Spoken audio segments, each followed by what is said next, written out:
Hi, welcome to episode 290 of The Corner of Knit and Tea. My name is Laura. I'm also known as Fluffyk on Ravelry, Fluffy Kira on Twitter and Instagram. I blog over at thecornerofknitandtea.com, and that's where this episode and every episode show notes will be. I have an Etsy shop called The Corner of Knit and Tea, and we have a Ravelry group called The Corner of Knit and Tea. Hi, how are you? It is Monday, August 10th. I confess it's a little bit later in the day than I usually record. It's probably about 4:30 right now, and we have just been full of activity all day here. We actually got our driveway redone today. I may have talked about in the past, our driveway is sort of a bridge over a culvert or a drainage ditch, and there was a big steel tube in there that had mostly rusted away and was insufficient for the amount of water that flows through our property. If you've been following my Instagram account for any length of time, you will see that I periodically post pictures of my front yard flooded. So the time had come to redo that. It was accelerated by the fact that the water had actually begun to erode the earth away around the pipe, so the bridge, which is part of our driveway, was basically collapsing. So this morning they brought in the diggers and they dug everything up and they pulled the pipe out and they replaced it with two larger pipes. And then they did the same thing, although not with two pipes, at the end of the driveway where there was also a pipe. And then they completely recontoured the driveway and re-patted in the dirt and dropped a whole bunch of new gravel on it. So if you are at all interested, I can see it right out my office window. I'm in my craft room and office, and the desk is kind of off in that corner and the window is that way. And so I can sit at my desk and look out the window into my driveway, which is often a very nice view, but today was absolutely fascinating watching them do all of the different things. I have also posted some photos on my Instagram and a bunch of different photos and a little video in my Instagram stories. So if it is Monday or Tuesday when you're checking this out, you can find those there. So that has been what we've been up to. Let's see what else. I did a lot of crafting last week, much of which I can show you, a little bit of which I don't really have washed and ready. I'm just doing lots of chicken feathers and finishing up that project. It's not secret, but I don't have anything assembled to bring and show you. And then Wes and I celebrated our 12th wedding anniversary yesterday and our 16th anniversary together. We did what you do in a pandemic, which is we got in the car and drove around in the country for a little while. We stopped to pick up some ice cream, and then we got takeout for dinner and watched a movie last night. So that is how we celebrated, but all in all, it was a nice weekend, and I'm excited because although I've been distracted from work today, I got a few tasks that I had been sitting on done. For my job, sometimes I do photographs for my clients, and I got some new photography tools that maybe I'll talk about in another video, something separate from the podcast, or maybe I'll just talk about it on my Instagram account. But I got some new photography equipment, mostly backdrops and settings and things, and the quality of my photos has just gone way up. I shot a whole bunch of stuff today, and am able to use most of it compared to the last couple of times I've tried to shoot and have not gotten very much to use. So you'll see a little bit of it probably in the picture on this episode cover and in some of the stuff that I'm doing for Instagram in the next couple weeks, because I'm going to try using those some for my own stuff as well. So that was kind of long-winded, just a couple minutes up at the front. Let's get into the podcast. Today I am drinking a new to me tea. It is called Teapig. It is from Teapig's. It's called Cold Brew, and this is lychee and rose tea. This came in one tea temple, so it's just one little tea bag, and these are meant for your water bottles, actually. It says a blend of lychee and rose makes this a light, sweet, and flowery drink. This yummy infusion will make drinking water more enjoyable. 2 liters a day, easy. It says these tea temples have been specially made to brew in cold water. Genius. Drop the tea temple into your bottle or glass of cold water. The longer you brew it, the fuller the flavor. They suggest 7 minutes. And the ingredients are apple pieces, white hibiscus, natural flavoring with rose and lychee, turmeric, citric acid, rose petals, and lychee flavoring. It says it is plastic free and compostable, so that's kind of fun. Anyway, I am not normally a rose person, so I don't know if that will color how I feel about this tea. However, I thought this was a really interesting find, and particularly in the summer, iced tea is fabulous. So I dropped my bag into a cup of cold water. I chose a nondescript mug today so you can see what has happened, and it has actually turned it rose. I added a tiny bit of sweetener because that's the way I like my tea, and I'm about to try it. Okay, it is a little too rose for me. I am not a flowery tea person in general. I do like calendula and sometimes marigold, but rose, I personally find rose really overpowering. So this is not a tea that I would, actually, okay, I will say, the rose is more overpowering in the scent than it is in the taste. All I can smell when I put my nose up to it is rose. I do get some of the lychee in there when I drink it, because it's got kind of the soury tropical fruit. So this is not going to be my favorite, but I am actually going to check out and see what else they have in cold brew because I really like their teas, and the idea of being able to drop tea in cold water rather than usually for my iced tea, what I do is I brew a very, very, very tiny bit of hot water, and I put the tea bag in the hot water to let it brew, and it becomes like a really strong concentrate, and then I add cold water to the rest of the tea. So like I said, rose, not my favorite, but I really like the concept, so I'm going to try some of their others, and I'll talk about that if when I get them in. But yeah, something about rose just doesn't do it for me. And I know rose water is in baklava, in traditional Iranian baklava, and I can't do that either. So, no rose for me. Let's go on to what I have to show you, which is a lot of things. So the first thing I have finished is the Bryant Shawl, and this is by Lavanya Petrosella, and I knit this in Zen Yarn Garden in their new Nightshade fingering, and then a contrasting skein of their undyed. And this shawl is really, really fun. It starts at the tip and works through a meshy pattern, and then at the edge has a bunch of brioche. It is a pretty simple brioche pattern. I am showing you what would theoretically be the right side of the mesh. The mesh does have a right and wrong side, just so you can see. And then this would be the side with, technically this would be the nightshade color dominant, even though it doesn't look like it because it has stretched out sort of to show you the contrasting. But the dominant side is always the one where you can see the knits, and you can see the knits in the nightshade. So, and this is the opposite side if you wanted the contrast of white with more nightshade. So basically this is a symmetrical, I guess it's not a, well, no, it is a symmetrical. It's not asymmetrical. It's a symmetrical triangle, and you've got the mesh at the bottom and the brioche at the top, and you can put it together for kind of a fun little shawl with a bunch of different textures. As I said, I think I have the cards. I knit this in Zen Yarn Garden Nightshade fingering in the colorway Geranium, and then I used half a ball, pretty much exactly half a ball of the natural. So this is what I have left of the Geranium. So just a few grams, and this is what I have left of the natural, which is 51 grams, so basically half. So it uses up about 600 yards, and it is a perfectly squishy, lovely shawl. The Nightshade is a new yarn for Zen Yarn Garden, and basically one of the 3 plies is black, and the other 2 plies take the dye. So that is how you end up with kind of a marled look. And they have a whole bunch of different colors, and then I assume that this will end up being sold as a kit. So that is a sample finished for them, and actually I need to email and see what's next on the sample list. I don't have anything cast on yet, but I suspect there will be something.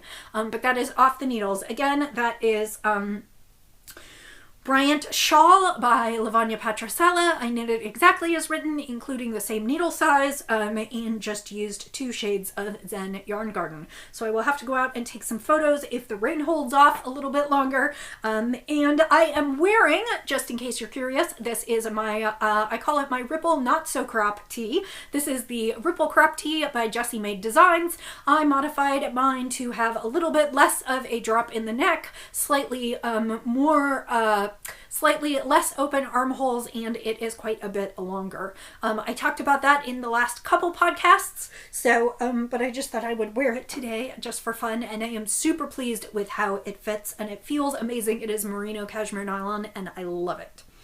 So, and actually I need to photograph it along with this shawl, so maybe that's what I'll do tomorrow. So that is the first thing I finished.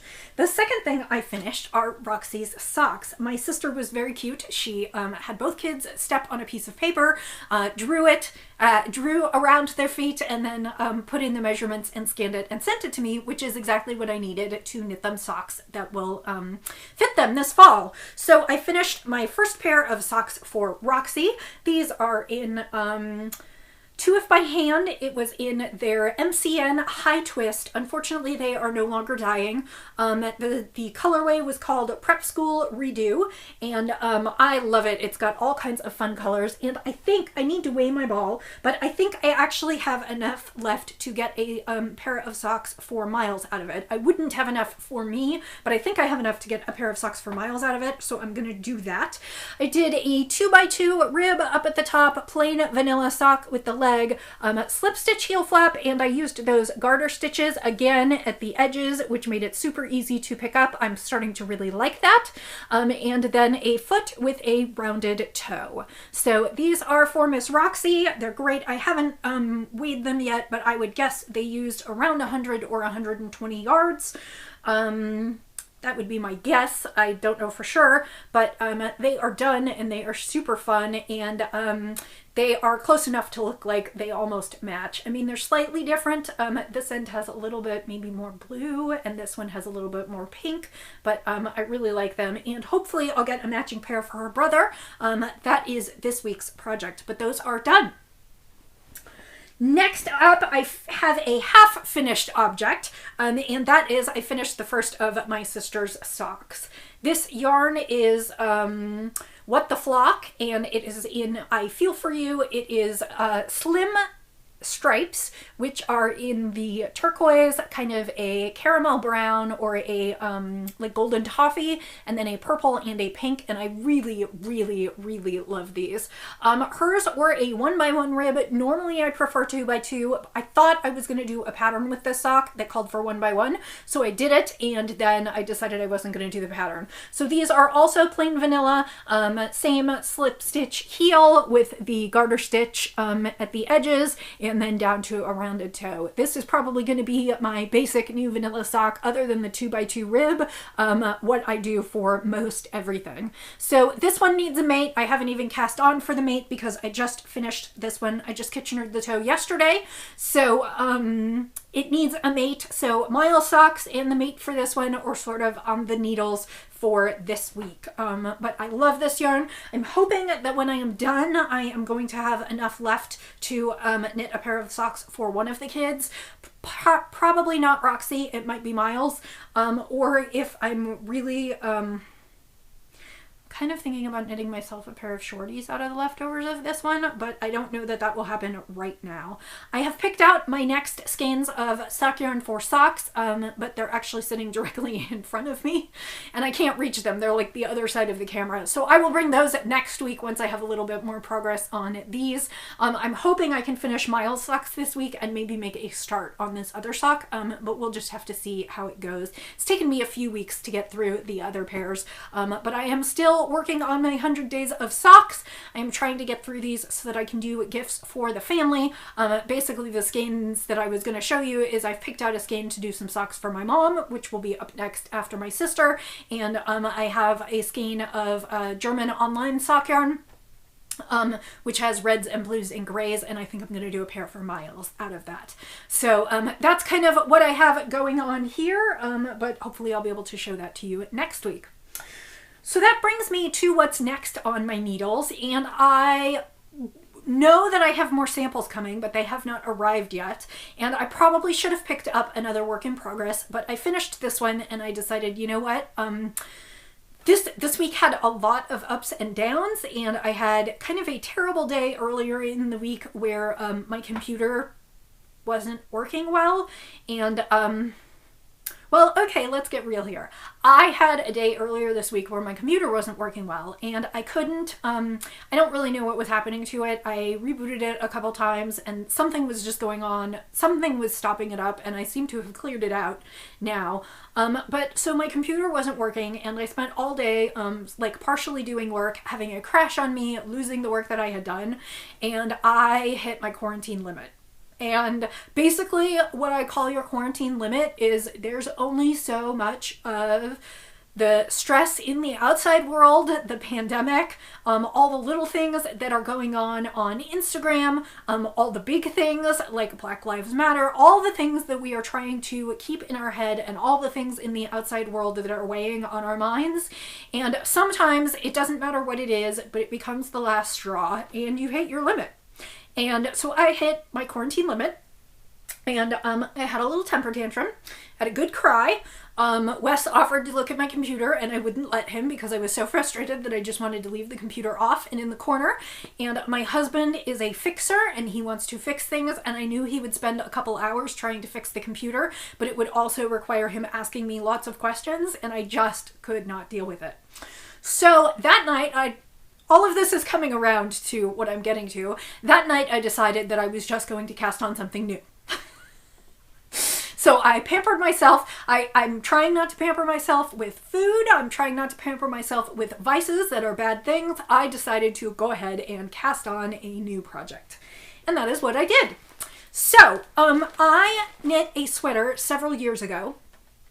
Out of, it was for a Nanny Swamo, and I was using Spun Right Round in the colorway The Walkers, which is this really cool gray yarn, and it has purple and green and kind of neon yellow bits and pieces, speckles in it.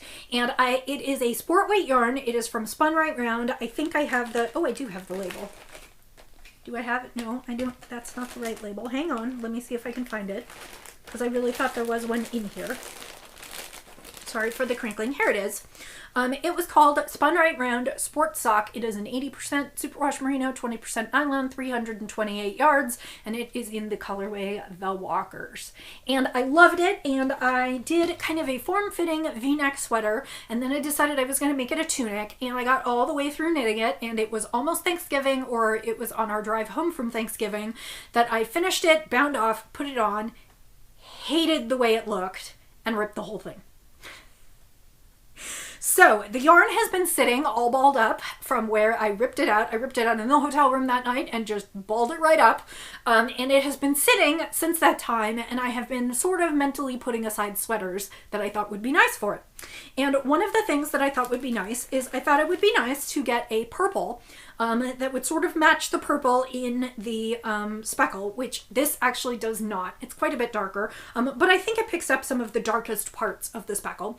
And so I decided that I would get a purple sport weight yarn, and that I would do something.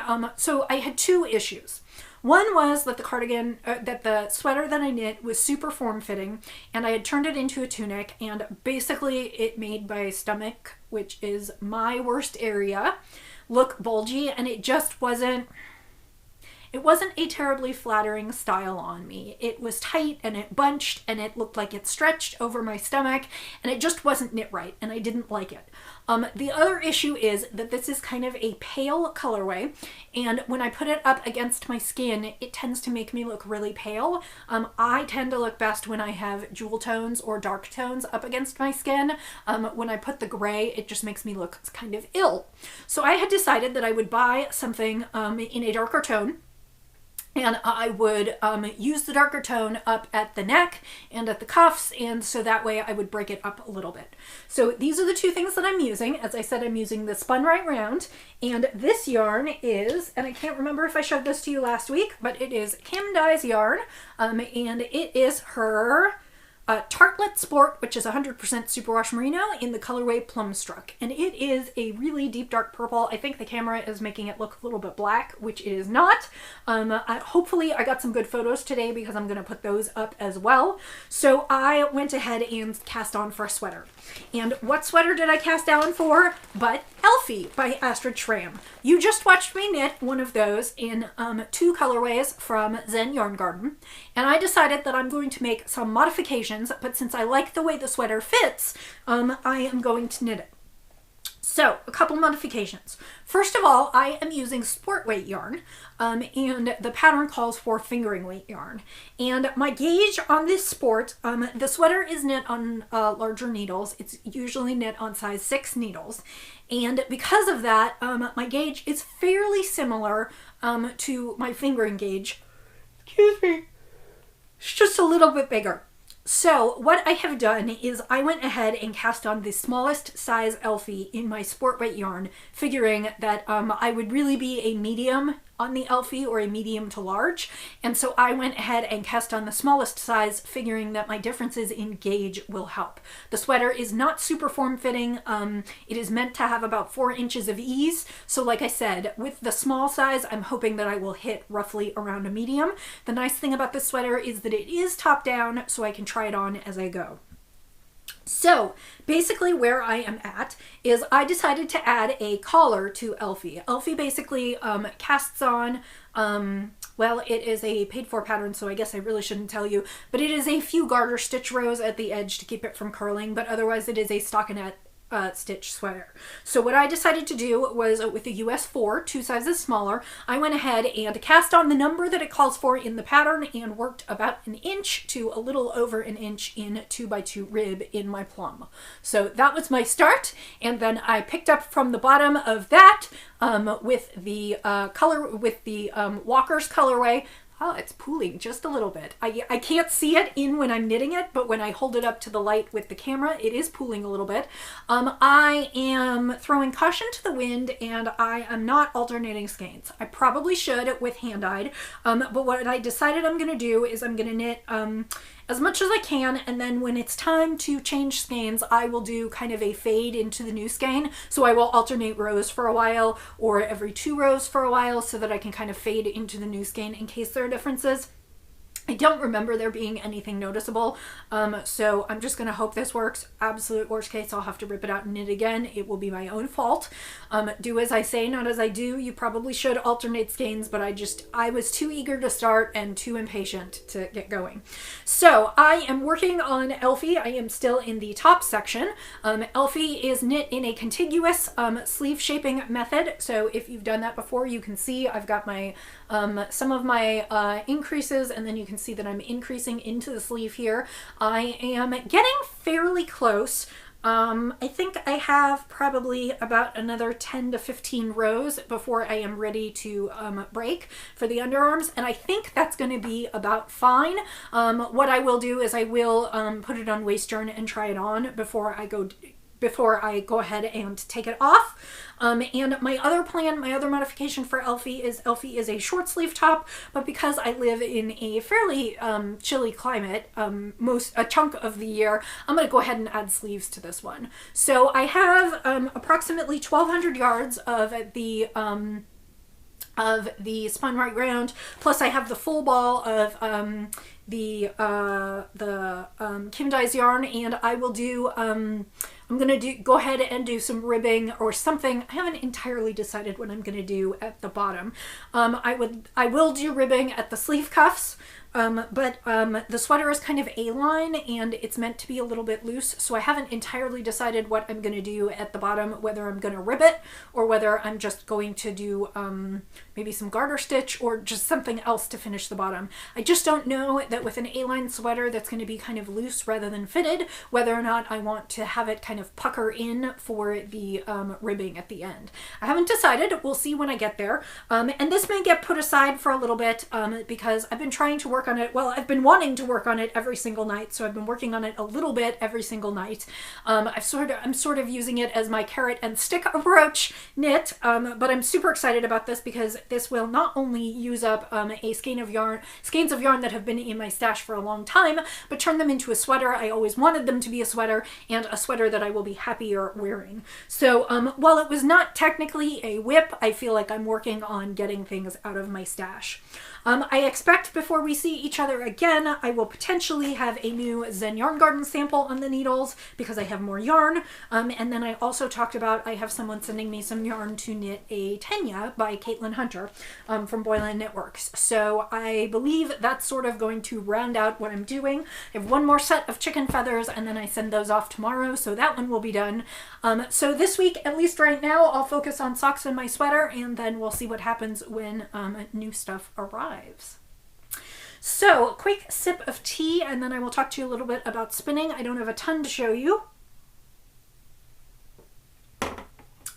Spinning. So I finished spinning for chicken feathers this week, and I went ahead and put my Hello yarn. It was Corriedale in the colorway Midsummer, and it's in reds and pinks and rusts and kind of an icy blue, and I am making sock yarn for myself and hopefully will turn that into socks for myself sometime during this 100 days of socks. My priority is to get family gifts done, so I have my sister, my mom, my dad, and my sister's husband. I don't know if I'll knit Wes socks because he doesn't normally wear the hand knit socks that I have made for him, but I'll have to make him something handmade for the holidays. But so I have 4 pairs of adult socks to get through and 3 more for the kids. I'm going to do 2 for each of the kids. So my plan is to get through all of that first, and then if there's time left, work on socks for myself. My sock drawer overfloweth. I can barely cram any more socks in. So honestly, for myself, I'm mostly thinking maybe a couple pairs of shorties, and then I do have a few skeins of hand spun that I spun up to be sock yarn that I would like to turn into socks for myself. So I still will probably work on those if I have time. If not, they will work at Christmas or into next year.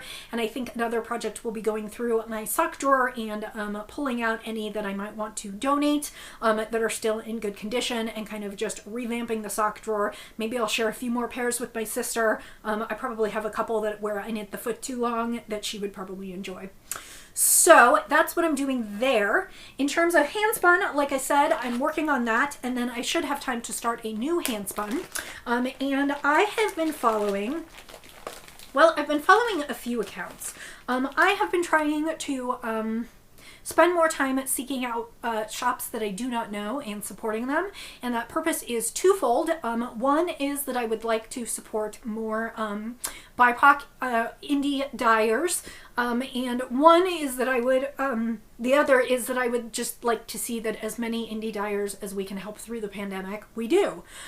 So I have subscribed to a few different I am following a few different accounts on Instagram. I know one of them is BIPOC in Fiber. There is a second one. I will add them to the show notes. And basically what happened is they featured someone who dyes fiber on the account, and I went, ooh, that looks neat, and went over to her Etsy shop and purchased a braid. So this is from Bzb Fibers. It's Beesybee, so Bzb Fibers, and they're at bzb.etsy.com, and the colorway is Copper Rose, and the fiber is 60% French Rambouillet, 20% rose fiber, and 20% pearl infused fiber. I don't know what rose fiber or pearl infused fiber are. I assume that they are vegetable fibers that have bamboo and rayon and bast. They're turned into bast and made into it's sort of extruded into fibers, and so I'm assuming that is what it is, that they're plant fibers, but I don't know for sure. But this is the card that came with it for Bzb Fibers, and she's got some really pretty ones. This one's kind of muted, and again, it's called Copper Rose, and I thought it was kind of perfect. I'm drinking my rose tea and spinning my Copper Rose fiber that actually has rose fiber in it, so we're just going to call the theme for this podcast Rosy this week, or maybe a rose is a rose. So when you see the name, you'll know what that means now. I always try and come up with creative names for the podcast, so sometimes it's just yeah. So this has got colors of green and kind of rosy pinks and reds and yellows, and it is just a pretty, it's more springy, honestly, than summery, but I do really like it. It's just light, and I think it'll probably end up being a little bit pastel-y, but I was just curious about the fibers, and it looks to be beautifully dyed, so when I finish, and it's a little shiny, and you can see it's got a little bit like almost as if it had silk or bamboo in it. So I'm guessing that's the pearl or the rose fiber. You can always see it makes it look a little bit muted, but it also gives it like a little bit of a shine and a halo.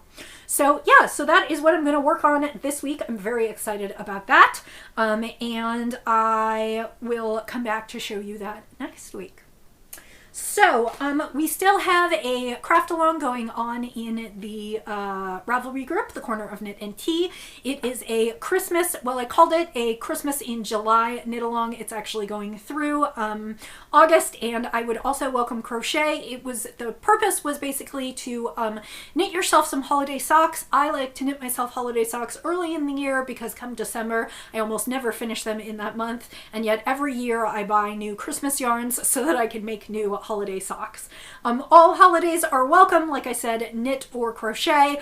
I don't think people weave socks, and I suppose if you spin up some fiber for socks and then knit them, I would qualify that as well. If you are having problems using Ravelry, I am sorry, and I decided not to move the knit along mid or the craft along midstream, but I will be looking at a new way to host craft alongs in the future. But for now, if you just want to tag me in your Christmas in July Cal photos, then go ahead and do that, and I will include you for the prize drawing. I didn't bring it with me this week. I will bring it with me next week. I have selected a skein of yarn for the prize draw. It is not a holiday skein of yarn because I don't know that I have too many of those. I have one Christmas skein that I cannot find. But I don't know that I have too many holiday yarns. That said, I was going through my boxes looking for some things, and I remembered that I brought back an extra skein of yarn when I went to Ireland last summer, and it is by an Irish dyer, and it is very pretty, and so that will be going to the winner along with some treats.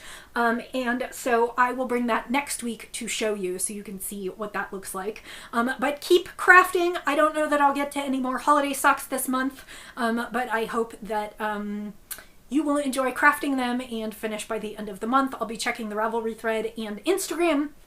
And like I said, just tag me if Ravelry is unavailable to you. Okay, that's it for this week. Not too long. I hope that you have had a wonderful week. I hope that you have not hit your quarantine limit, but if you have, I hope that you've been able to kind of work beyond that in whatever way makes you most comfortable. For me, it was having a good sulk, starting a brand new project, and going to bed early.